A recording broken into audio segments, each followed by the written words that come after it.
다른 교수님들 이 핀마이크 다 썼죠? 내가 2주 전에 저녁반에서 게시를 했거든요. 되게 편하긴 해. 편하긴 해요. 살살살 얘기해도 잘 들리시죠? 예, 아주 살살살 얘기하니까 여러분들 쭉 졸아요, 이제. 예. 자, 그러면 보겠습니다. 금쟁이. 우리 법 33조의 구조를 조금 잠깐 말씀드리는데, 우리 법 33조에서 금쟁이를 두고 있어요. 그 33조 제1항입니다. 이게 바로 이제 33조 제1항인데, 33조 제1항은 개업공사 등은 다음 각호의 행위를 하여서는 아니 된다. 이렇게 돼 있어요. 그러니까 33조 제1항의 금지행위 규정은 중기업에 종사하는 자에게만 적용을 합니다. 그래서 중기업에 종사하는 자가 아닌 일반인이나 무등록업자는 적용이 없어요. 개업공사 등은 다음 각호의 행위를 하여서는 아니 된다. 이랬으니까. 자, 근데 33조 제2항이잖아요. 33조 제2항은 이게 이제 33조 제2항인데 여기서는 출발을 어떻게 했냐면 누구든지 시세에 부당한 영향을 줄 목적으로 다음 각호의 행위를 함으로써 개업공사 등의 업무를 방해해서는 아니 된다 그랬어요. 그래가지고 33조 제2항의 규정은 개공 등에 대한 금지행위로 제가 제목을 붙인 거예요. 그래서 33조 제1항은 개공 등의 금지행위고 33조 제2항은 개공 등에 대해서 이러한 금지행위를 하지 말아라. 바로 이 얘기예요. 그래서 개공 등에 대한 금지행위로 제목을 붙였습니다. 그럼 이거 금지행위가 일반인한테도 적용될 수 있다는 거죠, 이거. 그 얘기입니다. 자, 그래서 이제 그 정도 감만 잡아두시고요. 그럼 이제 여기 개공 등이 만약에 금지행위에 걸렸지 않습니까? 그럼 개공 등, 33조 제1항이에요. 이것부터 먼저 보는데 여기에 개공 등이 걸리게 되면 개업공유사가 만약에 9가지 금지행위를 했다. 그러면 이때는 등록을 취소할 수 있어요. 그리고 소공이 만약에 9가지 중에 한 가지를 했지 않습니까? 소공은 자격 정지를 받을 수 있어요. 그 다음에 형사처벌을 꼭 기억해야 돼요.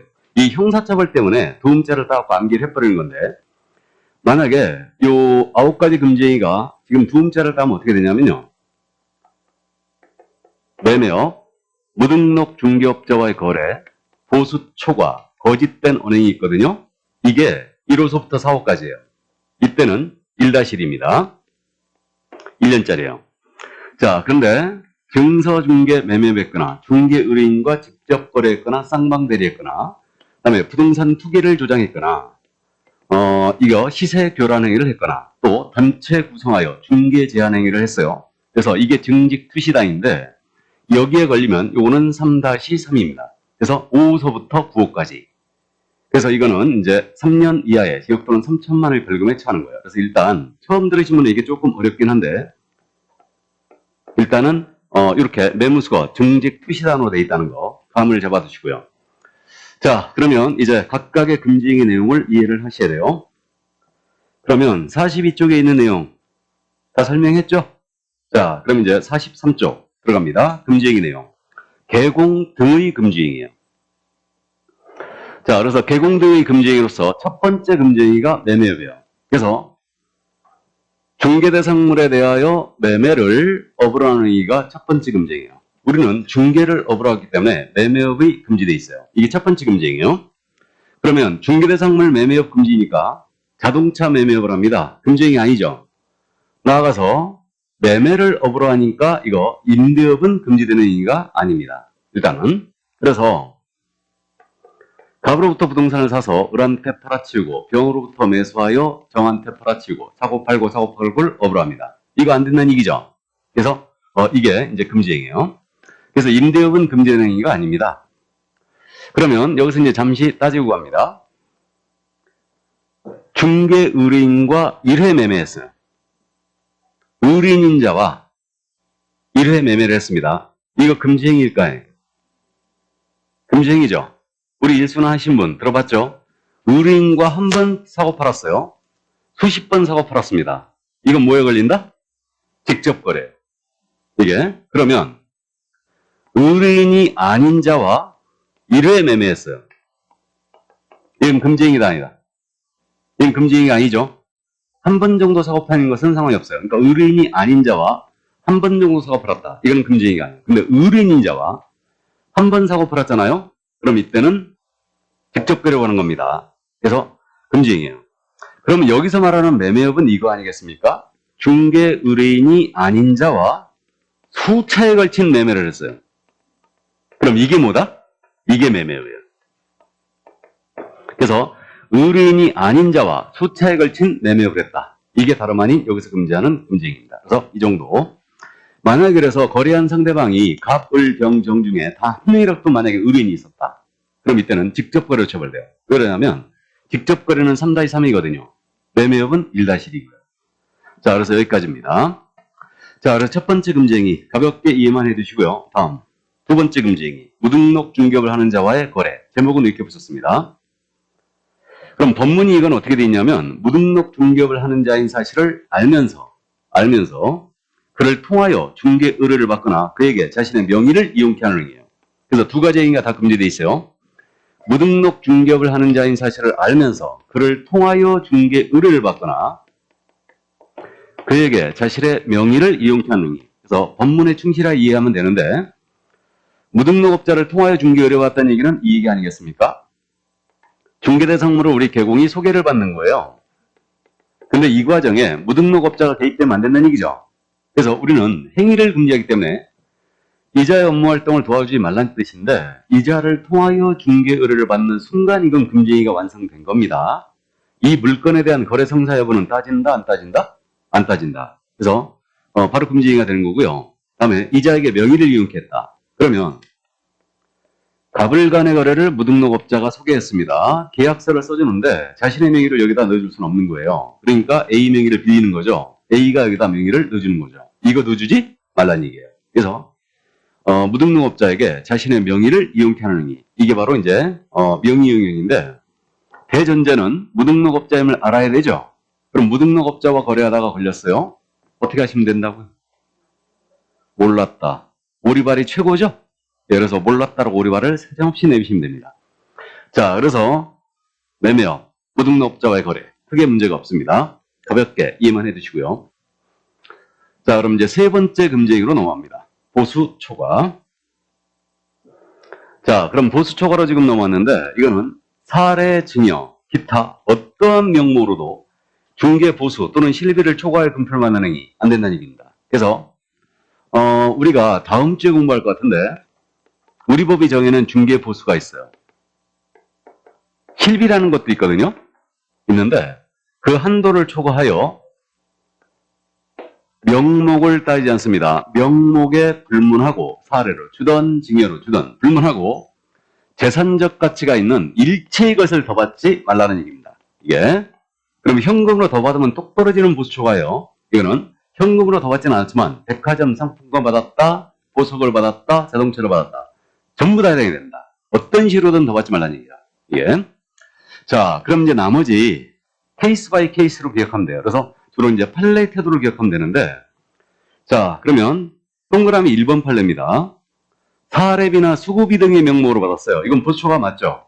그래서 명목에 불문하니까 이렇게 되고, 자, 그 다음에 이제 2번 판례는 재산상 손해 발생을 금지행위 성립요건으로 하는 것은 아니다 그랬고, 3번 판례는 당좌 수표 교부받고 그대로 부도 처리되었다. 이것도 초과 수수라는 겁니다. 그래서 2번, 3번은 같은 판례인데, 자, 잠깐 이 판례 소개합니다. 개업공사가 이제 중개를 하고요. 보수를 받았는데 이 보수를 당좌 수표로 받은 거예요. 이게 당좌 수표 사건이에요. 사업하시는 분들이 가계 수표를 가끔 발행하고 있는데 당좌 수표로 중개 보수를 받은 거예요. 근데 이 액면 금액이 법정 한도를 초과하는 금액이었어요. 아주 좋다고 받았는데 이걸 은행에 가서 지금 교환을 해야 되지 않습니까? 현금으로 교환하러 갔어요. 그랬는데 이게 부도 처리된 겁니다. 이게 부도 처리됐다는 얘기는 지급 정지됐다는 얘기죠. 그러니까 개공이 한 푼도 못 받았어요. 그래가지고 이제 여기서 쟁점이 두 가지가 생겼습니다. 개공이 주장하기를 나는 실제로 받은 금액이 없다. 그러니까 나는 보수초과 아니다. 그래서 이게 보수초과의 문제가 생겼고 또 하나는 우리 개공이 주장하기를 그렇게 주장했어요. 의뢰인은 나한테 지급한 금액도 없으니까 의뢰인에게 손해가 발생이 돼야지만 금지행위가 되는 것이 아니겠느냐. 의뢰인에게 손해발생이 없었으니까 나는 보수 초과한 게 아니다. 그래서 중개의뢰인의 손해발생이 금지행위의 성립 요건이냐, 이게 문제가 생긴 거예요. 이전에 우리 대법원은 뭐라고 판단했냐면 이 금지행위의 본질은 행위 자체를 금지함의 목적이 있다. 그러니까 액면금액이 법정 한도를 초과하는 금액을 받는 순간 이미 금지행위로 완성한 것이고, 그 후에 이것이 입법 처리되거나 그대로 중개의뢰인에게 반환되어도 이건 소용이 없다라는 겁니다. 그래서 결국은 보수 초과로 걸렸다는 얘기죠. 이 얘기고, 중개의뢰인의 손해발생의 금지행위 성립 요건이냐, 이 점에 대해서는 우리는 행위 자체를 금지하니까 중개의뢰인이 손해를 입든 안 입든 아무 관련이 없다. 그래서 금지행위 성립 요건은 손해발생의 요건이 아니다라고 했던 겁니다. 이게. 자, 그래서 우리는 이제 결론을 꼭 기억을 해 두시는데, 당좌 수표 어쩌고 저쩌고 나왔어요. 그럼 이건 보수 초과. 그 다음에 중개의뢰인의 손해발생은 금지행위 성립 요건이다 아니다? 아니다. 이 점 기억을 해 두시고요. 아주 운이 없는 케이스죠? 이게 뒤로 넘어져도 코가 깨진다는 건데, 이게 한 푼도 받지도 못하고 사실상 처벌만 된 거예요. 그래서 일단 이해를 해 두시고요.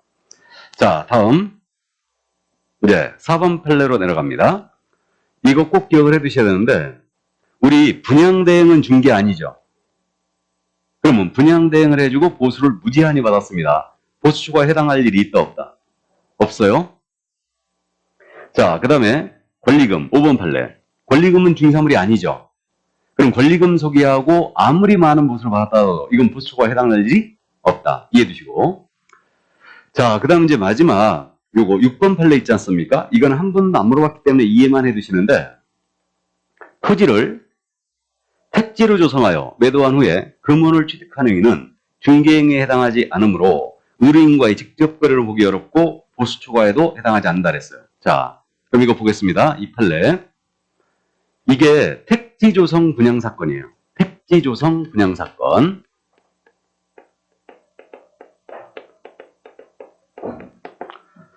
이 사건이 그거였습니다. 자, 이 토지를 갑이 갖고 있어요. 갑이 갖고 있는데 이 토지를 우리 개공이 매수를 하죠. 정확하게는 중개인이었어요. 이분이 매수를 합니다. 그러면서 조건을 어떻게 달았냐면, 이 토지를 내가 사는데 이거를 형지를 변경하겠다. 지목 변경하겠다는 얘기죠. 그러니까 포크레인 들어가고 땅을 들러 얻겠다는 얘기예요. 형지를 변경해요. 즉 택지로 조성을 하는 겁니다. 그리고 이걸 분할한 다음에 하나하나 내가 분양을 하겠다. 이거 분양을 하고, 분양대금이 들어오면 니한테 토지대금으로 확정금을 지급하겠다. 그래서 2억이면 2억, 3억이면 3억을 지급하고 차액은 내가 모두 갖는다. 이런 약정을 했어요. 그래서 이게 바로 택지조성 분양 사건인데, 이 사건에서 쟁점이 두 가지 되겠습니다. 이거 지금 현재 갑으로부터 개공이 이 부동산을 매수했죠. 매수했습니다. 그래서 이게 중개의뢰인과의 직접 거래냐, 이게 문제가 됐고, 확정금을 지급한 다음에 나머지 차액은 우리 개공이 모두 가진 거예요. 그래서 이게 과연 보수 초과냐, 이게 문제가 됐던 겁니다. 이 점에 대해 우리 대법원은 뭐라고 판단했냐면, 자, 이 개공과 갑 사이에 체결된 계약의 내용을 보건대 이것은 민법상 위임계약이나 도급계약, 이것에 혼합적인 이런 복합적인 성격을 띤 계약의 형태다. 이거는, 그럼 결국은 이거는 중개에 해당한다 안 한다? 중개에 해당하지 않는다는 거죠. 그럼 결론 나왔어요 지금. 그럼 이런 내용의 계약은 중개에 해당하지 않으므로 이 갑은 중개 의뢰인이에요 아니에요? 의뢰인이 아니죠. 그러니까 직접 거래가 되기 위해서는 의뢰인이라는 점이 전제가 돼야 된다. 그러니까 이건 중개를 한 게 아니니까 이자는 중개 의뢰인이 아니라는 얘기예요. 그럼 직접 거래 해당한다 안 한다? 안 한다. 다음에 중개가 아니니 아무리 많은 보수를 받았다 하더라도 이는 보수 초과가 될 일이 없다는 얘기예요. 그래서 우리는 기억을 어떻게 하냐면, 택지 조성 분양 사건 이렇게 나왔잖아요. 택지를 조성하여 분양을 해주고 어쩌고 저쩌고 나왔어요. 그럼 이거는 무죄로 기억하세요. 무죄. 직접 거래에 해당하지도 않고 보수초과에 해당하지 않는다. 그래서 이렇게 이제 기억을 합니다. 오늘 아침에 출근하면서 들으니까 사기 사건이 또 터졌죠? 기획부동산 사기 사건. 단위가 1,700억대인데 여기에 걸린 사람이 10,000명 정도 된다면서요? 우와, 아직도 이렇게 하는 사람 있나 봐. 좋은 토지 있다고 전화 오잖아요. 그죠? 그래가지고 지분 쪼개기 하는 거지, 한 필지 가지고 지분을 계속 쪼개는 거죠. 그냥 이게 어렵고 팔아먹지도 못하고. 그래갖고 어쨌든 1,700억대에 걸렸던데 3년 동안이나 이직거리 했더만 지점가에다 설치해갖고 이게. 그래갖고 아직도 이 기획부동산이 활개를 치고 있는데 어쨌든 근데 부동산이 사실 속된 말로 돈 놓고 돈 먹기 아닙니까? 그죠? 그러니까 그저 인터뷰 하시는 거 보니까 뭐 은행에 대출까지 받아갖고 샀다고? 그러니까 이제 계속 꼬신 거지. 3억을 넣으면 3억을 번다. 1억을 넣으면 1억을 번다. 그러니까 대출까지 받아서 넣은 거지. 그랬다 된통 카운트 맞은 거예요. 예. 자, 그래서 택지조성 분양사건 여기까지 이해를 해두십니다. 자, 그럼 이제 보수 초과했어요. 다음, 거짓된 은행으로 넘어갑니다. 중개대상물 거래상의 중요 사항에 대하여 거짓된 은행, 그 밖의 방법으로 중개의뢰인의 판단을 그르치지 않으니, 이게 이제 네 번째 금지행위인데, 그래서 제목을 거짓된 은행으로 붙였어요. 그래서 중개사물의 거래상 중요 사항에 대하여 거짓된 은행 등을 함으로써 중개의뢰인의 판단을 그르치지 않는 일을 하지 말아라. 이 얘기인데, 그럼 중개사물의 거래상 중요 사항이 뭐냐? 이게 문제거든요. 그럼 중개사물의 거래상 중요 사항은 우리가 주로 확인 설명 사항으로 이해하고 있어요. 그래서 오늘 확인 설명 의무를 공부하는데 이 확인 설명 사항에 대해서 거짓말했다. 그럼 금지행위로 처벌될 여지가 있죠.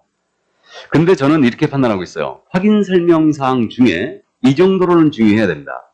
중개 의뢰인이 그 사실을 알았더라면 거래를 하지 않았을 정도로 중요해야 돼요. 그러한 사실에 대하여 만약에 거짓말했다. 그러면 이거 금지행위로 이제 처벌이 되는 거죠. 이게. 그래서 나머지 이제 거짓말하지 말라는 얘기인데 케이스 바이 케이스로 기억하면 돼요. 그래서 일단 넘어갑니다. 44쪽으로.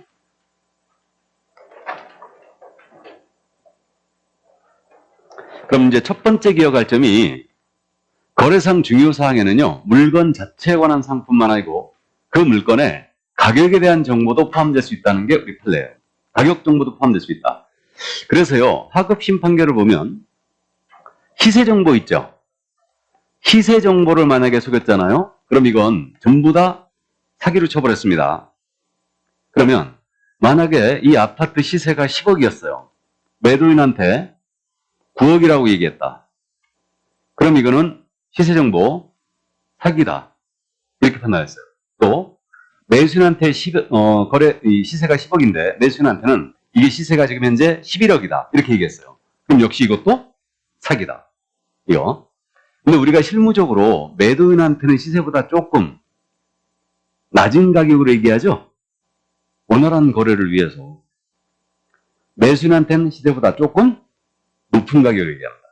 그래서 어쨌든 시세 정보를 그르치게 했잖아요. 이거 전부 다 사기로 처벌했습니다. 그래서 가격에 대한 정보도 포함될 수 있다는 거 일단 이해해 두시고. 다음, 중개인 등이 서로 짜고 매도 의뢰가에게 위하여 무척 높은 가격으로 중개 의뢰인에게 부동산을 매도하고 그 차익을 취득하는 이, 이거 거짓된 의뢰로 처벌했어요. 그래서 이게 의뢰인에게 다소 비싼 값에 팔았다 해서 금지행위가 되는 거 아니죠. 근데 여기에 불법성은 지금 어디에 있는 거예요? 짜고 쳤다는데 불법성이 있는 거죠. 그래서 아주 비싼 가격으로 팔아치우고 그 차익을 반분하게 가진 행위, 이거 거짓된 은행으로 처벌했습니다. 그래서 이제 요거 이해해 두시고. 자, 그다음 이제 3번 판례. 요거는 이제 쉽게 납득이 되는데, 중개대상물인 임야가 이번에 사기 터진 것도 물건이 임야였어요. 대다수. 개발 제한구역으로 묶여 있었죠. 다. 근데 이게 바로 개발이 될 거다 하고 사기해놓고 그냥 그렇게 사기를 친 겁니다. 그래서 중개사물인 임야가 개발 제한구로 결정되어 가격이 떨어지고 매수하려는 사람도 없고 상당한 가격으로 현금화하기도 어려운데도 불구하고 그러한 사정을 모르는 매수인에게 아주 비싼 값에 전매할 수 있다고 기망하여 매매계약을 체결했다면 이는 불법행위로 된다. 거짓된 행위라는 얘기죠. 이 얘기예요. 그럼 이 행위를 개공이 했잖아요. 개공이나 소공이나 보조이나 임원이 했어요. 그러면 이거는 금지행위로 가는 거죠. 이들은 금지행위로 가고, 이거 개공이 아니었다. 이 행위를 개공이 아니었다면 이걸 뭐로 간다? 당연히 사기로 가겠죠. 뭐. 그죠? 사기로 처벌하는 거예요. 그래서 어쨌든 이건 사기입니다. 그래서 거짓된 은행이었어요. 일단은. 그러니까 이거의 유사 사례가 그거 아닙니까? 이 토지 사면 내가 1년 내에 2배로 팔아줄게. 이거예요. 1년 내 2배 가격으로 팔아줄게. 그래서 이게 바로 이제 이 유사 사례입니다. 자, 그래서 거짓된 은행의 사례들 요 정도 이제 감을 잡아두시는데, 여기서 이제 나머지 물건에 대하여 소송이 제기된 사실을 숨겼어요. 그리고 거래시켰습니다. 이건 거래상 중요사항이죠.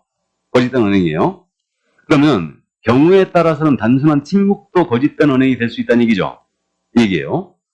그래서 소송 제기 사실을 숨겼다. 그리고 거래시켰어요. 그러면 이건 거짓된 언행 맞고요. 그 다음에 전형적인 유형. 개발 계획이 없음에도 불구하고 있는 것처럼 고지하여 거래시키는 행위. 전형적인 유형이죠. 이거 그래서 이런 것들이 바로 거짓된 언행의 사례예요. 그럼 통상적으로 중개의뢰인에게 거짓말을 하게 되면 중개의뢰인이 손해입을 것이 거의 분명하잖아요. 근데 중개의뢰인의 손해발생은 금지행위의 성립요건이다 아니다? 성립요건이 아니라고 그랬어요. 그럼 거짓말하여 손해까지 입혔다. 그럼 이때는 타인을 기망하여 재물을 편취한 행위예요. 그래서 이거는 형법상의 사기로 갑니다. 이게. 그래서요, 사기로 가잖아요. 훨씬 중요해졌습니다. 사기로 가면 이때는 10년 이하의 징역 또는 2천만 원 이하의 벌금이에요. 그래서 사실은 여기에 걸리지 않습니까? 거짓된 언행에 걸리면 다 사기예요. 사기로 갑니다. 의뢰인이 손해입을 거 거의 분명하거든요. 이게. 그래서 일단 그 정도 다음을 잡아두시고요. 자, 그래서 거짓된 언행 여기까지였습니다. 그래서 1년짜리 4가지 이거예요 바로. 그래서 매, 무, 수, 거. 매매업, 무등록업자와의 거래, 보수, 초과, 거짓된 언행. 암기표에서 숫자는 모두 뭐라고요? 보수예요. 암기표에서 숫자는. 자, 그럼 여기까지가 1년이고 지금서부터는 이제 3년짜리 징역사유다. 3년짜리. 그러면 증서중개매매업인데 법문이 관계법령에서 양도, 알선 등이 금지된 부동산의 분양, 임대 등과 관련있는 증서, 이 증서 등의 매매, 교환 등을 중개하거나 그 매매를 업으로 하느니. 자, 그러면 그래서 이게 이제 증서중개매매업을 해서 이 증서 등에 대하여 중개를 해서도 안 되고요. 매매를 업으로 해서도 안 됩니다. 그러면 이거는 한 번 소개해도 증서중개로 처벌되고요. 사고팔고 했다. 그럼 매매업으로 처벌돼요. 그러면 중개가 뭐고 매매 문제는 아니까 여기서의 포인트는 바로 증서가 뭐냐가 문제죠. 이게. 그래서 이게 이 증서는요. 여러분들이 이제 공법 시간에 주택법을 공부하면서 주택공급질서 교란행위를 공부하거든요. 이 주택공급질서 교란행위 여기서 나오는 것들이 다 증서라고 이해하시면 돼요. 그래서 주택공급질서 교란행위에 나오는 것들이 뭐가 있냐면 대표적으로 입주자 저축증서가 있어요. 입주자 저축증서를 다른 말로 뭐라고 한다고요? 생활통장. 그 다음에 주택으로 상환받을 수 있는 회사채, 주택상환사채가 있고, 그 다음에 철거 예정자 확인서, 이주대책 대상자 확인서, 그 다음에 무허가 건물 확인서 이런 것들이 있어요. 이게 전부 다 이제 증서입니다. 이런 것들을 실무에서는 뭐라고 그런다고요? 딱지라고 그런다고 그랬죠? 딱지. 그러니까 이거는 결국은 딱지치기 하지 말라는 얘기예요. 그러면 갑이 1순위 통장을 갖고 있는데 이 통장을 을한테 팔아치우는 거예요. 이 통장 거래를 소개하면 안 된다는 얘기죠. 이 얘기고, 나아가 이런 딱지를 사서 팔고 사서 팔고 사서 팔고 매매를 업으로 합니다. 이것도 이제 금지예요. 그래서 이게 바로 이제 증서중개 매매업입니다. 그래서 이제 이 정도 감을 잡아두시고요. 그럼 여기서 말하는 증서에 아파트 분양권이 들어가느냐 이 문제가 있어요. 우리가 공부한 적 있어. 이 분양권은 중개대상 무료라고 그랬죠. 그러니까 여기서 말하는 증서에 해당한다 안 한다? 안 한다. 그래서 분양권은 증서에 해당하지 않습니다. 또 상가 분양계약서에 대해서 갑과 을이 사고한 거예요. 그러면 이것은 매매계약서에 불과할 뿐이지 증서로 볼 수 없다. 해가지고 상가 분양계약서는 증서가 아니라는 판결이 있었죠. 그래서 여기까지. 이게. 그래서 이거는 법문에 충실하여 그냥 증서가 뭐냐 이 정도만 이해하시면 돼요. 그래서 이것을 소개해도 안 되고 매매업을 해서도 안 됩니다. 그러면요. 중개대상물에 대하여 매매를 업으로 했어요. 이거는 형사처벌이 1-1이죠. 근데 증서에 대하여 여기서 말한 증서에 대하여 매매업을 했다. 그럼 이때는 뭐예요? 몇 년? 3-3이죠. 구분되시죠 지금? 자, 그래서 여기까지. 자, 그래서 증서중개 매매업이었고요. 다음. 이게 이제 상가 분양계약서 판결이었어요. 그래서 상가 분양계약서는 매매계약서에 불과할 뿐이지 여기서 말하는 증서로 볼 수 없다라는 판결이었습니다. 자, 그럼 이제 6번째 금지행위로 들어갑니다. 직접 거래 쌍방대리가 금지되어 있는데 직접 거래 개념은 그거예요. 중개를 의뢰한 자란 점이 전제가 돼야 되고, 이 의뢰인인 자와 중개대상물이에요. 중개대상물에 대하여 우리 개공등께서 거래를 했잖아요. 그럼 이게 직접 거래예요. 그래서 중개 의뢰인이라는 점이 전제가 돼야 되고요. 의뢰인과 중개대상물에 대한 거래를 하셔야 됩니다. 그러면 의뢰인 소유의 중고자동차를 우리 중개보조원이 매수했다. 직접 거래에 해당하지 않습니다. 이렇게 되고, 그 다음에 이 거래의 범주에는 의뢰인과 매매, 교환, 임대차, 지상권 설정 계약, 지역권 설정 계약, 전세권 설정 계약, 저당권 설정 계약 전부 다 포함해요. 어떤 식으로든 의뢰인과 거래하지 말라는 얘기죠. 이거는 횟수를 따지지 않습니다. 한 번에도 직접 거래, 수십 번에도 직접 거래. 유무상을 따지지 않아요. 그러니까 보수를 받고 하든 안 받고 하든 관계없습니다. 나아가 이거 목적도 불문이에요.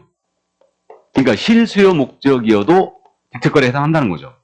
그래서 예를 들면 우리 소공사가 전세 아파트 구하고 있었는데 마침 중개 의뢰인이 전세 아파트 세를 놓으러 왔어요.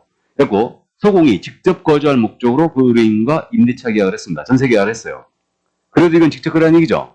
그러니까 직접 거래라는 것은 중개 의뢰인인 자에게 내 부동산을 팔아 치웠거나 의뢰인수의 부동산을 내가 샀거나 세를 얻었거나 이게 직접 거래예요. 그러니까 어떤 식으로든 거래하지 말라는 얘기예요. 이게. 자, 그러면 의뢰인과 거래한 건 아니지만 이 의뢰인의 대리인, 수임인과 거래했어요. 그럼 여기서 말하는 의뢰인에는 이 의뢰인의 대리인, 수임인 포함된다 안 된다? 포함된다. 이들의 법률적인 효과는 의뢰인에 귀속되죠. 그러니까 이때는 분명히 직접 거래가 맞습니다. 여기서 말하는 의뢰인에는 중개 의뢰인의 대리인, 수임인 포함입니다. 일단 이 정도 이해하시고, 그러면 이거 개공이 상가 건물 한 채를 갖고 있죠. 1층에 중개사무소 열었어요. 2, 3, 4층은 사무실 임대업을 지금 현재 하고 있습니다.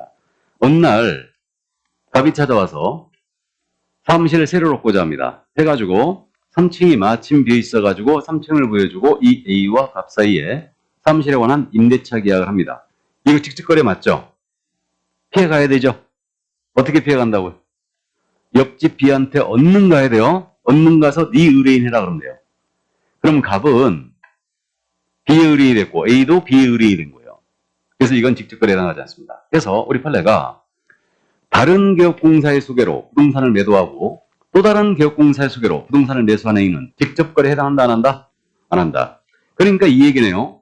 의뢰인 소유의 부동산을 매수한다. 의뢰인에게 내 부동산을 팔아치운다. 그러면 다른 개업의 도장이 필요하다는 얘기죠? 그 얘기입니다. 이게. 그래서 이거는 직접 거래에 해당하지 않는다는 거죠. 여러분들이 제일 많이 하는 질문 중에 실무적으로 제일 많이 하는 질문 중에 하나가 뭐냐면 그겁니다. 개공 A의 중개사무소인데 이 사무소에 근무하는 중개보조원 갑이에요. 이분이 자신 소유의 아파트를 손님, 중개 의뢰인에게 팔아치운대. 이것을 개공이 중개하면 직접거래 피해갈 수 있습니까? 라고 묻는 거예요. 직접거래 해당한 것 같아, 안 한 것 같아? 네? 한다고 봐야죠. 직접거래로 보입니다, 이거는. 그래서 보조원 소유의 부동산을 의뢰인자에게 팔아치웠죠, 지금. 이것을 개공이 도장을 찍었다 하더라도 이건 직접거래로 볼 수밖에 없을 것 같아요. 최근에 우리 사례는 어떤 사례가 나왔냐면 A의 중개보조원 갑이었어요. 이분이 을한테 이 물건을 파는 겁니다. 근데 공동중개였어요. B가 손님을 붙인 거죠, 지금. 그죠? 여기가 손님지고요. 여기가 물건지가 된 거예요. 그래갖고 공동중개를 한 겁니다. 그래갖고 A가 도장을 찍었어요. 이게 직접거래로 고발된 거죠.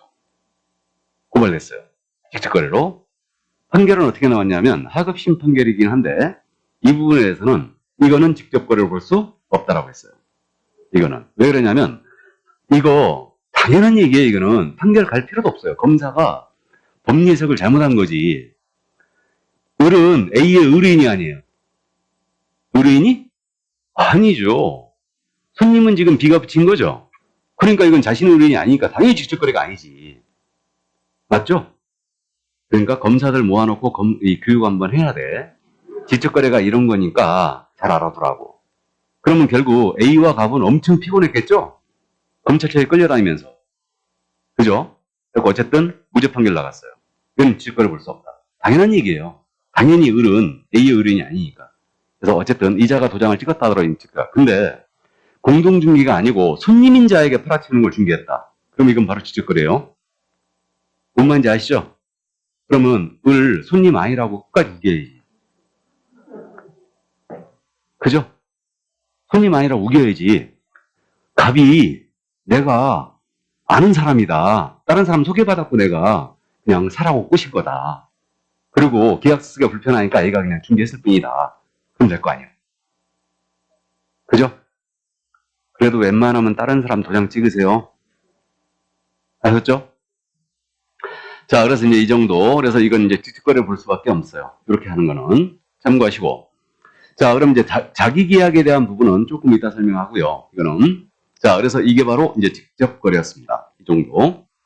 그럼 이제 직접거래 관련 판례들 꼭 이해를 해 주셔야 되죠. 그래서 이제 직접거래 관련 판례인데, 먼저, 직접거래가 되기 위해서는 먼저 중개인이 중개의뢰인으로부터 중개를 의뢰받았다는 점이 전제가 돼야 되고, 중개인이 그 중개인으로부터 의뢰받은 매매, 교환, 임대차 등 같은 권리의 득실 변경에 관한 행위에 직접 상대방이 되는 경우를 말한다 그랬어요.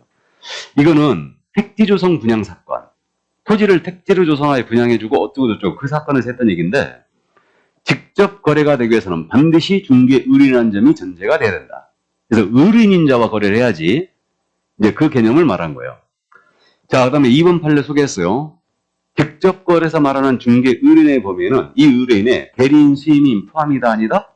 포함이다. 말씀드렸고, 그 다음에 3번 판례도 얘기했습니다. 이거 엄청 잘 묻는 거예요. 다른 개업공사의 소개로 부동산을 매수하고 또 다른 개업공사의 소개로 부동산을 매도했어요. 직접 거래에 해당한다 안 한다? 안 한다. 간접 거래고요.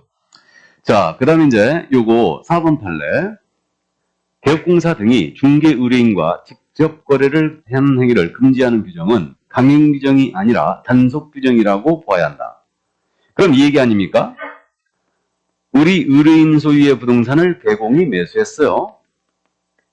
그러면 만약에 직접 거래 금지 규정이 효력 규정이라고 한다면, 강행 규정이라고 한다면 이 계약 자체가 무효가 돼버리는 거죠. 금지행위 처벌은 물론이요. 계약 자체가 무효가 될 거예요. 근데 대법원은 어떻게 생겼냐면 이것은 단속 규정으로 보고 있다. 그러니까 단속 규정이니까 결국 이자는 처벌만 받을 뿐이에요. 직접 거래 위반으로 일단은 3-3으로 처벌될 뿐이고 이 계약 자체는 무효다, 유효다? 유효란 얘기예요. 그래서 법적 안전성을 위해서 이건 단속 규정이라고 해석을 했습니다. 이 정도 이해하시고. 자, 그 다음 이제 이거 5번은 유권 해석인데, 우리 개업공사가 자신 소유가 아닌 처소유의 부동산이에요. 처명의의 부동산을 중개의뢰인에게 팔아줬습니다. 이건 직접 거래에 해당한다 안 한다? 안 한다는 거죠. 그러니까 첫 거는 첫 거고 내 거는 내 거죠. 그 얘기입니다. 그러니까 그 재산상 법률형에 대해서는 부분은 완전히 남이죠. 그러니까 배우자 소유의 건물을 의뢰인에게 팔아주었다. 이걸 중개했어요. 그럼 이건 정당한 중개 활동이지 직접 거래가 아니라는 얘기입니다. 그래서 이 정도 감 잡아두시고요. 자, 그럼 이제 쌍방대리 금지를 보겠습니다. 그럼 쌍방대리에 대해서는 여러분들이 이해를 하고 있는데, 양쪽을 다 대리하는 거예요. 이게 이제 쌍방대리인데, 그러면 우리 민법에서는요, 쌍방대리 원칙적으로 금하고 있지만 당사자의 동의가 있으면 허용되는 거죠. 그러니까 우리가 금지하는 쌍방대리는 뭐냐면 이거예요. 갑을 간의 거래를 우리 개공 A가 소개하는데 갑으로부터 대리권을 받은 거죠. 대리권을 받은 거예요. 이거. 그 다음에 을로부터도 대리권을 받은 겁니다. 그러니까 양쪽으로부터 모두 대리권을 수여받고 혼자서 계약서를 다 써버린 거예요. 그러니까 계약서 작성까지가 바로 쌍방대리 금지가 적용된다고 보시면 돼요. 일단 그러면 민법에서 원칙적으로 쌍방대리는 금하고 있지만 당사자의 동의가 있으면 허용되지 않습니까? 우리는 동의 여부를 따진다 안 따진다? 안 따져요. 어느 한쪽 의뢰인에게 피해줄 우려가 있기 때문에 본인의 동의가 있어도 이건 금지되는 거예요. 그래서 쌍방을 대리해서 이제 계약서를 쓰면 안 된다는 얘기입니다. 이 얘기예요. 그러면 쌍방대리가 금지가 되어 있으니까 일방만 대리하는 거예요. 그러니까 갑으로부터 대리권을 수여받고 을과 계약을 해주는 겁니다. 이거는 금지행위가 아니에요. 그래서 일방 대리는 금지행위가 아닙니다. 일단은 이렇게 되고요. 그러면 계약의 이행 행위에 대한 쌍방대리하는 거예요. 이행에 대한 쌍방대리, 잔금의 이행과 등기서류 교부를 쌍방대리하는 겁니다. 이거는 민법에서도 허용되는 거죠. 그래서 계약의 이행에 대한 쌍방대리는 금지행위다 아니다? 금지행위가 아닙니다. 여기까지. 자, 그런데 갑으로부터 우리 개업공사가 이거 내 아파트인데 팔아달라 하면서 중개 의뢰를 받으면서 대리권까지 수여했어요. 그러면 이 개업공사가 의뢰인의 지금 대리인이 된 거죠. 대리인이 된 거예요. 물건 보호하니까 싸고 좋습니다. 이 개공이 그 물건을 사버렸어요. 이 아파트를. 이걸 민법상 뭐라고 그래요? 예? 이걸 자기계약이라 하죠. 이거를. 그래서 이 자기계약은 대리인의 신분을 가진 자가 거래 상대방의 지위를 겸하는 거예요. 이게 자기계약이다. 그럼 민법상 자기계약 원칙적으로 금하고 있지만 이자의 동의가 있으면 허용되는 거죠. 근데 우리는 자기계약 무조건 금지행위예요. 결국은 의뢰인 소유의 부동산을 개공이 매수했죠. 그러니까 이거는 뭐에 걸린 거예요 지금? 직접거래에 걸린 거예요. 그러니까 자기계약은 당연히 직접거래예요. 그래서 이제 이 정도 감만 잡아두시고요. 자, 그래서 여기까지. 이게 바로 직접거래 쌍방대리였습니다. 자, 그럼 이제 7번째 금지행위로 갑니다. 제목은 투기주장행위로 붙였는데 투기주장의 유형이 두 가지가 있어요.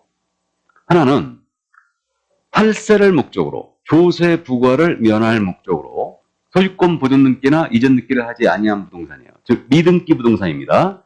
미등기 부동산의 전매를 중개했다. 그럼 첫 번째 투기주장이고 관계 법령에 따라 권리의 변동이 제한된 부동산이에요. 이것의 전매를 중개했어요. 그럼 이게 두 번째 투기주장입니다. 그래서 두 가지 유형이 있어요. 탈세 목적 미등기 부동산 전매 중개했거나 전매 제한 부동산의 전매를 중개했어요. 그럼 이게 투기주장인데 그럼 탈세 목적 미등기 부동산 전매 중개는 이거 아닙니까? 갑으로부터 의리 부동산 매수했는데 자기 앞으로 등기 안 합니다. 병한테 팔아치우는 거죠. 이거를 소개하면 안 된다는 얘기죠. 그러니까 미등기 전매 행위자임을 인식을 하면서 이자를 도와주면 안 된다는 얘기예요. 자, 그런데 을이 갑으로부터 매수하기를 10억에 매수했는데 팔기는 가격이 툭 떨어지는 바람에 9억 5천에 팔았어요. 오히려 5천만 원 손해봤죠. 그럼 을이 전매 차익을 못 얻으면 우리 개공도 투기주장 피해 가느냐? 이거 따진다 안 따진다? 안 따진다. 우리는 행위 자체를 금지하니까 전매 차익 불문하고 이건 금지행위로 갑니다. 그래서 이렇게 되고요. 자, 그 다음에 이제 권리의 변동이 제한된 부동산이 뭐가 있느냐? 권리의 변동이 제한된 부동산이 대표적으로 우리 투기과열지구라고 이제 알고 있죠? 그럼 투기과열지구의 지정 목적은 분양권 전매 제한을 목적으로 합니다. 그러면 투기과열지구의 분양권으로서 전매 제한에 걸려 있는 거예요. 수도권 지역에서 투기과열지구를 묶이면요. 이전 등기 본인 앞으로 해야 됩니다. 전매 아예 금지예요, 그냥. 그래서 분양권 전매 제한에 걸려 있다. 근데 이걸 만약에 중개했다. 그럼 투기조항으로 처벌합니다. 그래서 이 정도. 그래서요, 이거 전매 제한에 걸려있는 분양권은 웬만하면 실무 가셔갖고 중개하지 마세요. 각서 쓰고 난리 치는데 이거 갖고 큰 낭패를 보시게 됩니다. 그래서 되도록이면 이제 손님하고 중개를 할 때 명백하게 불법적인 행위는 하지 마세요. 나중에 그게 꼬투리 잡혀요. 이게. 그래갖고 작년 같은 경우에도 이런 사례가 있었는데 제가 죄송한 얘기지만 우리 젊은 친구들 조심하라고 그랬죠. 다 그런 건 아닌데 아주 그냥 싹이 노란 친구들이 있어요, 가끔. 그래가지고 작년에도 우리 수강생 한 분이 그것 때문에 당했는데 어쨌든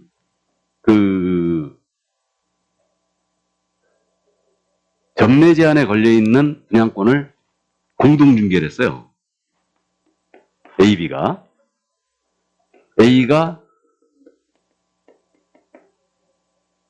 A 손님이 이 친구였어요.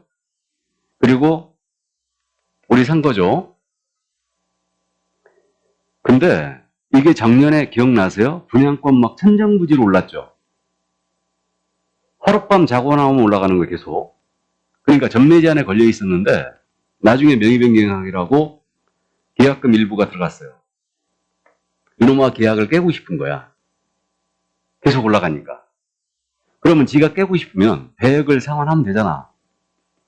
배액을 상환하고 계약 깨자. 그러고 싶은 거지. 주기 싫은 거지. 주기 싫은 거예요. 그러니까 A를 협박했지. 나 이거 등록관청에 이르겠다. 그러면 지는 안 다치느냐? 나는 막 가는 인생이니까 상관없다. 그렇게 협박을 한 거예요. 그래갖고 이제 이쪽에서 이쪽 중개업소에 계약 깨자. 대신 원금만 돌려줄게. 원금만. 그래갖고 이쪽에서는 무슨 얘기냐. 이것도 계약인데 배액 상환해라 그럼. 안 준다는데 어떡하느냐. 그래갖고 이 상태에서 나한테 상담이 들어왔어요. 이 상태에서 방법이 없어요 이거. 방법이 없습니다. 이게 그냥 원금만 받고 말아라. 이거. 그래갖고 결국 다치는 건 누가 다쳐요? AB가 다치는 거지. 이걸로 걸리는 거예요 투기주장. 엄청 커져요 이거. 엄청 커집니다. 이게. 그래갖고 결국은 이놈아 있잖아요. 여기서 배액 상환했어요. 여기서 물어줬어. 그래갖고 여기서는 또 펄쩍 뛴 거지. 뭔 얘기냐. 이거. 나는 100 달라. 끝까지 우긴 거예요. 근데 법으로 못 가요 이건 다. 법으로 못 갑니다. 그래갖고 이제 우기니까 여기 둘이 엄청 피곤하잖아요. 그러니까 여기서 일부 부담하고 여기서 일부 부담한 거예요. 그래갖고 받아냈지. 여기서. 이렇게. 그리고 얘한테는 이놈아는 그냥 물러섰느냐. 얘한테도 또 입 다물어라 하고 일부 금액을 줬지. 더. 뭔 말인지 아셔요? 그러니까 이런 더러운 꼴 보게 되니까 웬만하면 자제를 하시기 바랍니다. 나는 그래서 이런 거 보면요 잠을 못 자요. 속이 뒤집어져갖고 저걸 어떻게 패 죽일 수도 없고 그러니까 이게 속이 울렁거리는 거예요. 나도 자식을 키우고 있지만 이런 거 보면은 야 정말 이렇게 하는 건 아닌데. 근데 우리 중장년층들 물론 살아온 경험들이 있기 때문에 중장년층들은 이 정도까지는 안 가. 근데 진짜 무섭습니다. 조심해야 돼요. 조심해야 됩니다. 이거는. 근데 제가 그 얘기 했죠? 엄마한테 잃는 놈이 있다고. 젊은 것들 조심하라고 수업 들으면서 찍었어. 문자로 찍어가지고 일렀어 지 엄마한테. 한민우 저놈이 계속 젊은 것들 몰아간다고. 그러니까 그 엄마는 또 사무실에 전화했어. 전화해가지고 수업이나 제대로 할 것이지 뭔 젊은 것들 얘기를 그렇게 많이 해요. 그래서 내가 그 다음부터는 젊은 것들 얘기 절대 안 해요. 이게 절대 얘기 안 해요. 그러니까 참 이게 보면은 우리 젊은 공인인계사들, 그러니까 이제 자격증 따가지고 일하시는 분들 보면 참 이뻐. 진짜 FM대로 해버려요. 그러니까 공인인계사 자격증을 쉽게 딴 게 아니지. 그러니까 일하는 거 보면 FM대로 해버립니다. 거짓말 안 하고. 전에는 이제 인식이 바뀐 거예요. 전에는 공인인계사가 너무 젊으면 손님들이 무시했지 막. 근데 지금 그게 아니에요. 인식들이 틀립니다. 보면은 손님들도 머리 희끗희끗한 사람한테 중개 받기보다는 냄새 풀풀 나고 담배 냄새 그런 사람보다는 이쁘고 상냥하고 그런 친구들한테 중개를 받고 싶어요. 뭔 말인지 아시죠? 그러니까 희끗희끗 하시면 반드시 염색해야 됩니다. 그죠? 그 다음에 이거 뭐 맞아야 돼? 그러고 가셔야 됩니다. 그러니까 젊은 티를 무조건 내셔야 돼요. 그러니까 어쨌든 요즘 세태가 바뀐 거지. 그러니까 이제 우리 젊은 공인인계사들이 FM대로 일을 해버리는 거예요. 거짓말 안 하고 그냥 배운 대로 해버리는 거죠. 그런 거 보면 참 이뻐요. 그래갖고 송도에서도 그런다고 그랬잖아요. 손님이 물건이 많잖아요 지금. 그러니까 중개업소 굉장히 많아요. 그럼 손님이 한 군데만 들르느냐? 절대 아니에요. 계속 들릅니다. 그래갖고 여기 갔더니 아주 이쁜 상냥한 우리 젊은 공인인계사가 커피도 타주고 쌍화차도 내오고 막 그러는 거야. 그러면 쭉 돌다가 여기 와서 계약한다니까. 농담 아니에요. 진짜 그래요. 이게. 그래서 인상이 굉장히 중요합니다. 인상이. 이게. 자, 그래서 투기주장 이거였고요. 그 다음 이제 시세교란 행위와 단체 구성 중개 제한 행위가 있는데 이거는 법문만 충실히 하면 돼요. 그래서 그 여덟 번째 금지행위로서는 시세 교란행위인데 부당한 이익을 본인이 얻거나 소유자에게 제3자에게 부당한 이익을 얻게 할 목적으로 거래가 완료된 것처럼 꾸미는 거예요. 꾸미로써 중개물의 시세에 부당한 영향을 주거나 줄 우려가 있는 행위. 이게 바로 이제 시세 교란 행위로 제가 제목을 붙였는데, 그럼 이거는 뭐 부연 설명 안 하더라도 시세보다 높게 거래되었다고 소문을 내는 겁니다. 그러니까 시세가 현재 10억 가고 있는데 이게 12억에 거래됐다라고 소문을 내는 거예요. 대표적으로 부동산 거래 신고를 12억에 거래됐다고 신고해버리는 거지. 허위 신고를. 이거 잡겠다 이거. 그래서 본인이 부당한 이익을 얻거나 제3자에게 부당한 이익을 얻게 할 목적으로, 그러니까 소유자로부터 대가를 받고서 이렇게 소문을 낸다. 그럼 이거 다 잡아내겠다는 겁니다. 그래서 자전거래라든가 이런 거 전부 다 잡겠다는 얘기예요. 이게 거기 그 예 그래갖고 자전거래란 말 나와 있죠. 이게 주식하시는 분은 다 잘 아시는데 매수 주문 쭉 내놨다가 다시 오후에 다시 매도 주문 내버리는 거예요. 이게 이제 자전거래인데 12억에 거래됐다고 부동산 거래 신고해놓고 다시 해지 신고해버리는 거예요. 부동산 거래 해지 신고해버리는 겁니다. 그러면 이게 12억에 실제 거래가 안 된 거죠. 전에는 지금 현재 시스템 상에서 해지 신고가 반영이 안 됐어요. 근데 지금은 다 반영됩니다. 이제. 반영되기 때문에 그래서 이제 이런 일은 거의 없는데, 그래서 소문을 이렇게 낸다. 이 물건에 대해서. 그러면 이거 잡아내겠다는 겁니다. 그래서 시세교란행위. 그 다음 이제 단체 구성 중개 제한 행위. 이것도 여러분들이 그냥 쉽게 이해를 하고 있는데, 우리가 지역별로 지금 전부 다 모임이 있지 않습니까? 그래가지고 그 단체를 구성해서 특정 중개대상물에 대한 중개를 제한한다든가 단체 구성원 이의자와 공동 중개를 제한한다. 그럼 우리 여기 검단 지역에 모임이 딱 있어요. 그럼 이 모임에서 이 물건에 대해서는 중개하지 말아라 하고 제안을 했다. 그럼 3년에 3천이에요. 나아가서 단체 구성원 이의자와 공동 중개를 했다. 그러면 회원자를 박탈하겠다. 이런 식으로 하게 되면은 이때는 공동중개를 제한했다. 그럼 역시 이건 3년에 3천을 제한해버리겠다는 얘기예요. 그래서 이게 단체를 구성해가지고 시세를 잡고 건드리더라 이거예요. 그래가지고 이걸 잡겠다는 얘기입니다. 근데 처벌의 형평성이 조금 없어 보이는데 어쨌든 좋아요. 그래서 단체 구성하여 특정 물건에 대한 중개를 제한했다든가 공동중개를 제한했다. 그럼 이거는 이제 3년에 3천을 처벌합니다. 그래서 이것이 바로 이제 3년짜리 징역사유가 1년짜리는 매무수거였죠. 3년짜리는 증직 투시단으로 되었고요. 증직 투시단. 증서중개 매매업, 직접거래 쌍방대리, 투기주장이, 시세교란행위, 단체 구성하여 중개제한행위. 그래서 이게 바로 이제 3년짜리 징역사유였습니다. 자, 그럼 여기까지 하고 커피 한 잔 먹고 계속 갈까요? 예, 잠깐 쉬겠습니다.